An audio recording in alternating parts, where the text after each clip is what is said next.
Everything begins with a crack in the system, a quiet fracture beneath the global banking surface, a pressure point nobody notices until it is too late, a weakness that grows in silence, in shadows, behind the walls of institutions that insist everything is fine, everything is stable, everything is under control. Yet you and I know better, we can feel it, the tension is rising, the timelines are converging. The actors are moving, and something massive is coming toward the financial world faster than anyone expected. You are here because you sense it too. Because deep down you know the current banking system is not built for the speed of modern money, not built for the digital age, not built for the era where value moves as quickly as information, and certainly not built to withstand the shock that is approaching, a shock XRP was designed to solve, long before most people even realized the problem existed. Imagine the global financial system as a network of outdated pipes, rusted, fragile, slow, each one clogged with bureaucracy, fees, delays, compliance hurdles, and archaic messaging layers that belong to another century. Imagine banks moving money as if it were still 1973, relying on systems that were never designed to handle billions of people transacting across borders every single day.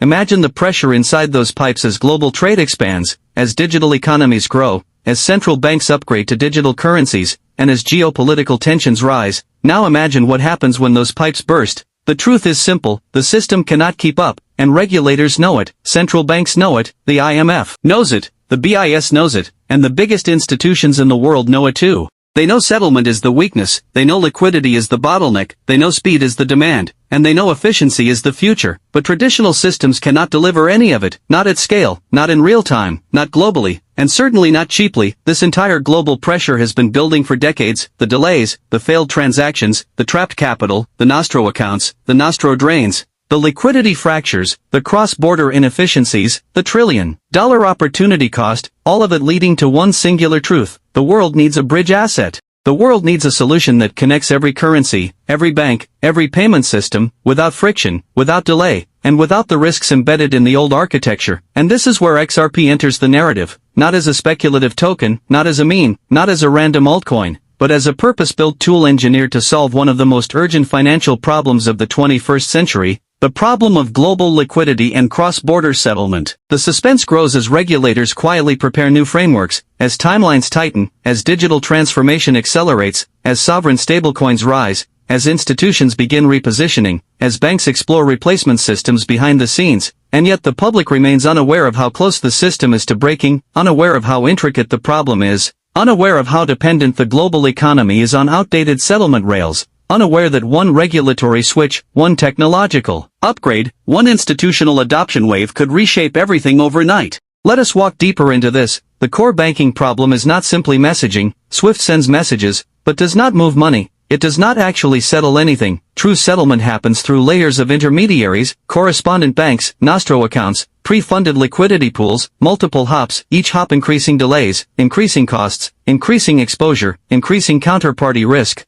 Imagine a single transaction touching 4 or 5 banks before it reaches its destination. Imagine each bank taking fees, adding delays, layering compliance checks. Imagine a business trying to operate in this environment. Imagine a global supply chain relying on payments that take days instead of seconds. It is unsustainable. Banks know this, which is why they keep trillions of dollars locked in nostro accounts around the world just to ensure transfers do not fail. This is frozen liquidity, trapped capital, money that should be working, money that should be circulating in the economy, money that should be financing growth, but instead sits idle, defending a broken system. And here comes the twist. This is the exact inefficiency XRP was built to eliminate. XRP does not simply speed up payments. XRP replaces the need for pre-funded nostro accounts entirely. XRP becomes the bridge, the universal liquidity layer, the neutral asset that settles value between any two currencies in seconds, without needing trillions stuck in banking limbo, without needing multiple correspondent hops, without needing legacy infrastructure, without needing the slow-moving processes that institutions pretend are still adequate. This is why XRP threatens the status quo. This is why regulation takes so long. This is why the timelines feel stretched. And this is why major actors move in silence. Because the moment a true real-time settlement system goes live globally, the balance of power in finance changes forever. The institutions that control liquidity today may not control it tomorrow. The banks that rely on fees may see revenue collapse. The intermediaries in the middle may disappear completely. The story grows more intense as digital economies scale, as central bank digital currencies become inevitable, as cross-border commerce becomes fully automated, as artificial intelligence demands instant value transfer, as global markets grow interconnected at speeds never seen before, and yet settlement remains the Achilles heel of the entire financial system. The cracks are showing more clearly now. Settlement failures rising, liquidity mismatches growing, geopolitical currency fragmentation accelerating, cross-border payment volumes exploding, and through all of this, regulators quietly preparing new frameworks, quietly setting deadlines, quietly preparing for interoperability, quietly acknowledging that a bridge asset will be needed, a bridge asset that is neutral, fast, scalable, decentralized, and globally accessible. The narrative tension intensifies as we look at the actors involved: Ripple building partnerships with banks, governments, central banks,